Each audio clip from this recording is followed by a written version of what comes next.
One, two, three. Okay, my name is Gloria Alfred, and I will be doing a presentation today on the opioid drug, the silent epidemic. This is my family, who will also be my audience, and I am going to let my son now take over to recording me.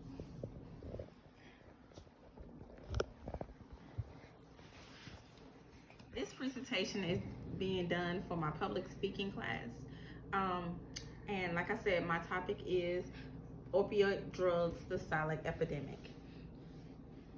I will be showing a brief PowerPoint presentation, and this is just composed of my information that is inside of my informative report.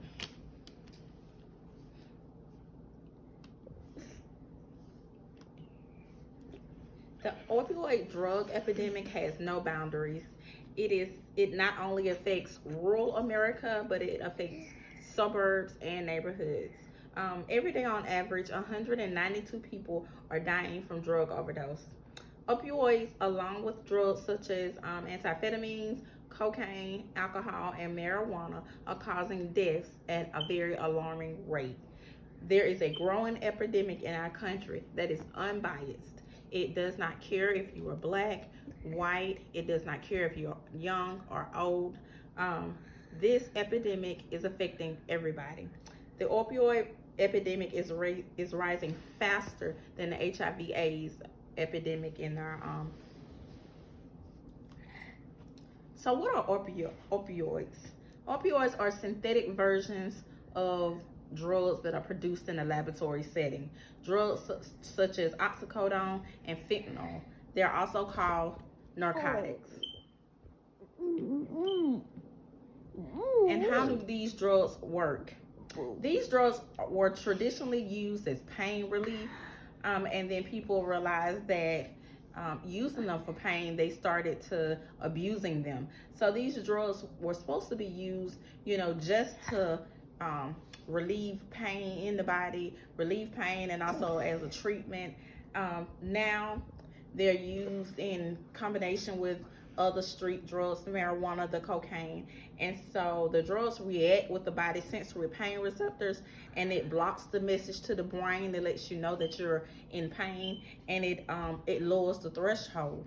So whereas people think that you're actually having more pain control, you're not. It's just blocking the pain message that's going to the brain.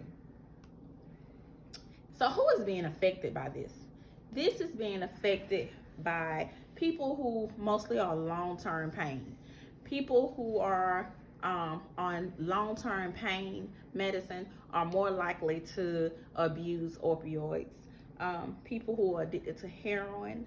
The White House Council of Economic Advisors recently estimated the economic burden to be about $504 billion by the year of 2015. So with it being 2020, and that was 5 years ago, it has probably doubled that amount. And so that is the cost of what people are putting, using these drugs. What can we do? As a community, we must build awareness to this epidemic. We must remove the stigma. We must get out of our own mind and saying that a drug addict looks like somebody who's living on the street. These days, a lawyer could be a drug addict. A doctor could be. A nurse could be a drug addict. We have to stop stigmatizing people, and we have to learn that we need to encourage people. We need to meet people where they are, and we need to encourage them to go back and find faith, and then we need to support them in that arena. I have a brother who has been addicted to drugs ever since he was 14 years old, and so he's in his 40s now. Being in this family, they say every family suffers with some type of affliction, but being a part of a family and having a family member that is addicted to drugs, it not only affects him, it affects everybody. It affects the way that people look at him, the way that people look at us, because people automatically think that, as a family, we're not trying to help him.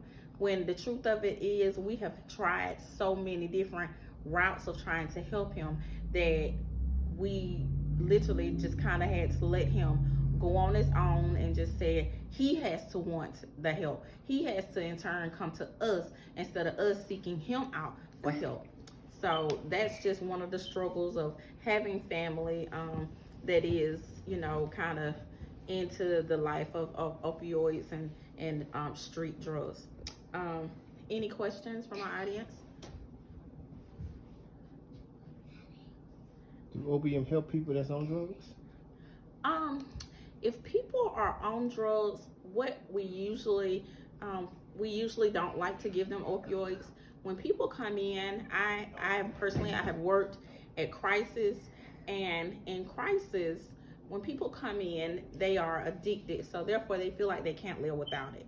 What we try to do is we try to wean them off of it, but you just don't take them off cold turkey because most people cannot handle it. So what we try to do is we try to, if it's depending on what type of drug it is, we have regimens that have Ativan, and we will give them 5 a day, 4 a day, 3 a day to gradually wean them off so that, the withdrawals won't be so bad.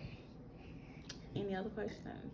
What are the side effects, or do they have any side effects? Well, it just depends. Different drugs are going to cause different side effects. Most people who are on heroin mixed with fentanyl, they said it's the deadliest type of opioid. It will pretty much eat your body from the inside out. So you'll see a lot of people who have rotten teeth. They have sores all over their body. You just don't know how the drugs. Some people can take drugs and take an alarming amount of drugs every day.